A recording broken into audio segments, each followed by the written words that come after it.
Tendance à la baisse à la mi-journée sur la place de marché parisienne. Les marchés accusent tout d'abord le coup de l'annonce de la prise de parole d'Emmanuel Macron demain soir. Une prise de parole du chef de l'État qui n'avait pas eu lieu depuis juin dernier, signe de la gravité de la situation sanitaire en France.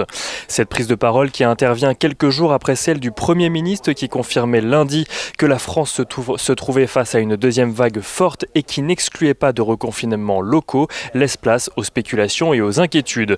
Certains membres du gouvernement laisse en effet entendre que parmi les mesures débattues par la majorité, les reconfinements locaux mais aussi l'application d'un couvre-feu dans certaines villes, notamment en Île-de-France, sont à l'ordre du jour.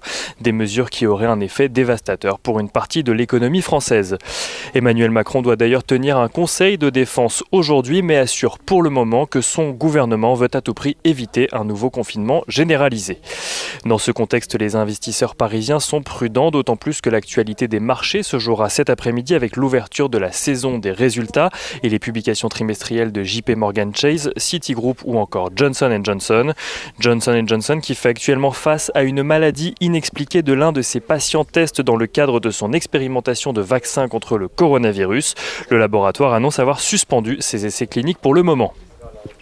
Apple sera également suivi tout au long de la journée alors que l'inventeur de l'iPhone doit annoncer ce soir de nouvelles sorties et notamment présenter l'iPhone 12, le premier téléphone de la marque équipé pour la 5G. Et aux États-Unis, toujours, les avancées en matière de plan de relance limité sont légères mais continuent à alimenter les espoirs des investisseurs. Le Sénat, qui affiche une majorité républicaine, a annoncé qu'il était prêt à voter les 3 mesures chères à Donald Trump, à savoir l'aide au secteur aérien, l'aide aux petites entreprises américaines ou encore l'aide aux foyers américains. Aucun vote n'est en revanche prévu du côté de la Chambre des représentants pour le moment.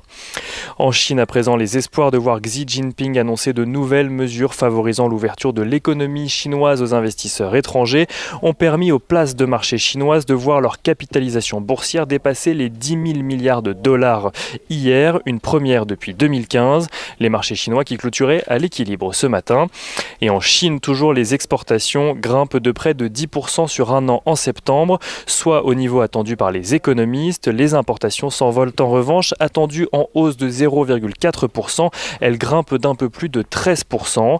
Un chiffre qui s'explique par d'importantes importations de produits agricoles suite aux inondations dans le pays, mais aussi par l'achat de biens liés aux technologies dans un contexte de guerre commerciale avec les États-Unis. La Chine, qui selon le Guardian, aurait également demandé à ses usines d'arrêter immédiatement l'importation de charbon australien. Retour à Paris à présent du côté des valeurs. Sanofi annonce que le Dupixent qu'il développe avec Regeneron pour traiter l'asthme sévère chez les enfants obtient des résultats probants en essais cliniques. Unibail-Rodamco annonce de son côté la cession d'un immeuble de bureau à des investisseurs institutionnels pour 620 millions d'euros. Airbus est tombé d'accord de son côté avec ses syndicats vis-à-vis de son plan de sauvegarde de l'emploi et Jefferies passe de sous-performance à conserver sur la valeur Technip FMC.